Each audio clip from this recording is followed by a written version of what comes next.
Humans have always been curious. Death and what lies beyond the stars have eluded us for centuries. How is it our bodies hold so much magic only to succumb to sickness or old age? Then again, maybe that's what makes us so magical to begin with.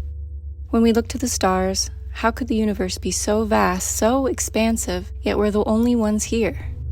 My name is Alex LeMay, and I've been a paranormal investigator for over 20 years. I've always been able to see spirit, and in my teens I became deeply curious in discovering ways to document and understand it. Many people continue to have experiences with their loved ones after they've passed on. Some see their beloved dog running through the kitchen, they hear their mother's voice as they're getting ready for bed, their father's necklace appears in an unusual place. I truly believe a piece of them stays with us forever. I lost my father in 2006. We had a typical eldest daughter, absent father relationship.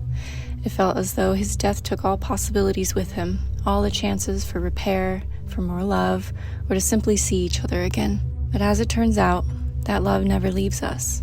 It settles into the curves of our heart, resting in the corners of our being, subtly reminding us of the love they have for us, and continuing to guide us through our lives. 15 years after my father's death, he started to say hello to me not only in my dreams, but through my spirit box. People believe these devices connect us to spirit, energy, and even extraterrestrials. To those of us who seek out these experiences, it can change our views on death, on form, and energy altogether, regardless of solid scientific backing. Some things cannot be explained.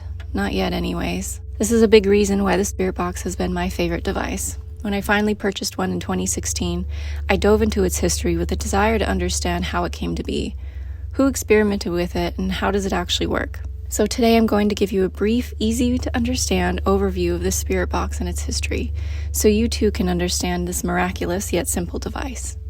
Spirit communication through an electronic device has been documented as early as the 1900s. For example, Edison and his device mentioned here in this 1920s article, Communicating with the Dead. Communication with other dimensions or spirits has been piquing our interests for over 100 years. Tesla built a crystal radio in the early 1900s that was said to pick up voices of the dead, or possibly from other dimensions or solar systems. There is this article from 1901 where Nikola Tesla said, "My first observations positively terrified me, as there was present in them something mysterious, not to say supernatural, and I was alone in my laboratory at night." There are schematics online if you're interested in building your own crystal radio. It's fairly easy and inexpensive. Lots of people have these videos of them experimenting with it and how it reacts to different conditions, and I definitely suggest looking it up if that's something you're interested in. They're called ghost boxes, spirit boxes, radio sweeps, and occasionally broken radios. Thomas Edison had his spirit phone in 1899, Konstantin Radiv and his Radiv voices.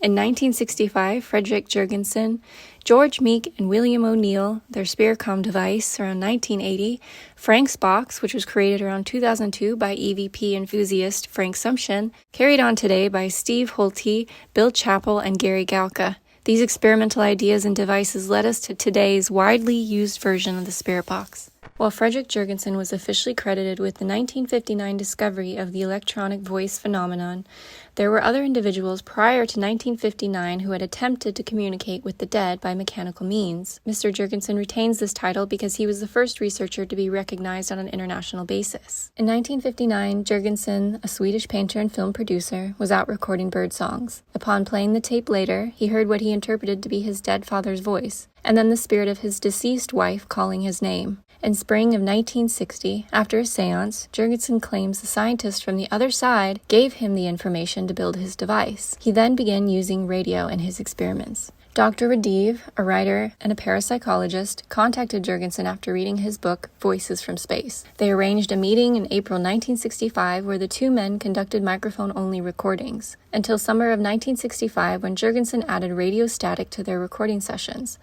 Jurgensen realized that he could obtain louder and clearer EVPs by using interfrequency static from a radio that was tuned between two stations at 1480 to 1485 kilohertz, which became known as the Jurgensen wave. Now, Frank's box is a breakthrough he invented around 2002. His original boxes are coveted today, as you've seen in the hands of notable investigators like Amy Bruni, Dana, and Greg Newkirk. These radios were modified AM/FM radios that sweep stations at a certain changeable rate. In theory, voices would come through these carrier waves or frequencies. This helped pave the way for the spirit boxes we use today by engineers like Gary Galka and his SB7. Frank Sumption stated that in 1995, this popular mechanics magazine is what first got him interested in EVP. He took old radios apart and built himself a radio device that would sweep stations at certain rates. He also experimented with German, French, and other language stations during his experiments. Frank was given the nickname Purple Princess from one of his communication sessions, where he wrote, "One of the first voices trying to convince me I came from somewhere else. You are the woman that comes from stars." This is a clip from his website, and I'll slow it down so you can hear it.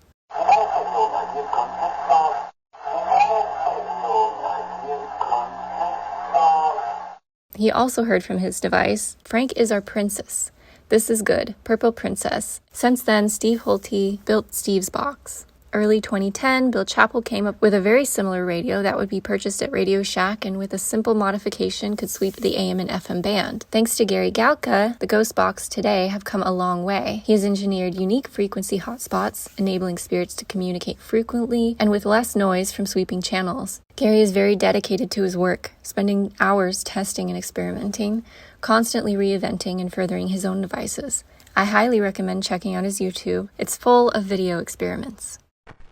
Frank was quoted in an interview from Taps magazine, June 2007, when he was asked, "How do you envision the boxes be used and by whom?" Frank's response was, "And at first, it was mostly for my own use, and I seemed to have a group that claimed to be ET that talked. They used to tell me this stuff was secret, which I kind of ignored. The system was meant to be used as a ham radio, where you would sit at home and the spirit entities come to you. I have never used the boxes as my system has come to be called for investigations, and I did not intend it to be used this way. There are some using the boxes for investigation, and it seems to work, although I don't support that use. The system was supposed to be for ITC work. It's my belief that using it to try to contact specific spirits or entities biases the result. As I think with EVP work, people tend to hear what they are looking for and can at times create these voices or other evidence being sought. When I run a session, I don't ask questions, nor ask for anyone in particular.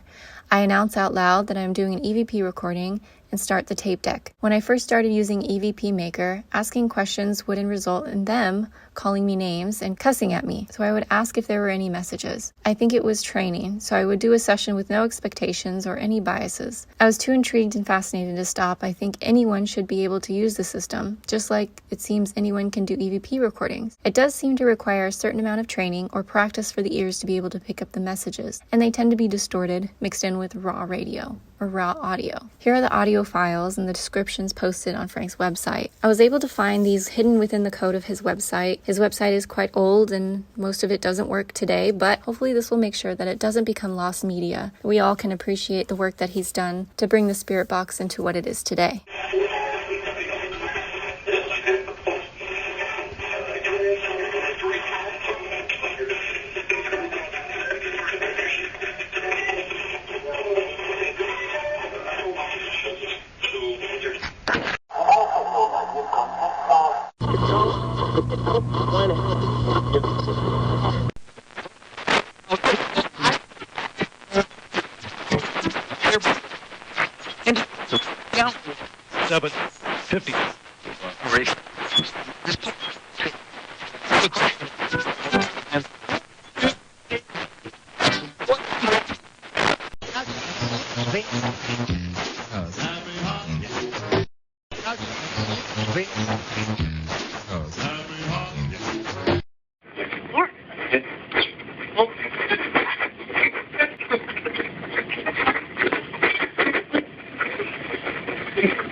Radio has been a conduit for spirit, interdimensional, and extraterrestrial communication for quite some time.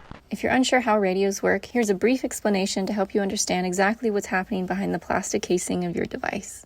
There are two major forms of radio modulation, AM and FM. An AM, or amplitude modulation, describes how the data is carried or the form that it takes. The space between waves are relatively static or stay the same. The height of the waves is what changes, which carries the data. Each wave height carries a tone and changes height with the tone change. Data is encoded in the height of those waves and oscillating between positive and negative, as shown here in this picture. FM uses frequency modulation to carry data. The wavelength is different, but the height stays the same. So it's different from AM, where the AM is amplitude, as in it's going higher and lower. It has a longer or shorter wavelength, but the height stays the same. The definition of frequency is the rate at which a vibration occurs that constitutes a wave, either in a material, as in sound waves, or in an electromagnetic field, as in radio waves and light. Light and radio are both electromagnetic spectrum and travel the same way. These radio waves travel at the speed of light. Another way to understand how radio works, a light bulb transmits light, electromagnetic waves, and our eyes are receiving that signal information, converting it into data, so we're able to see it with our brain. Our eye is like the antenna, and our brain demodulates that signal to make you see the light. I hope that helps, because I know it can be kind of confusing to explain. I hope I did a good job. Anyways, if you made it this far without falling asleep, I congratulate you. We should probably be friends because this stuff fascinates me too.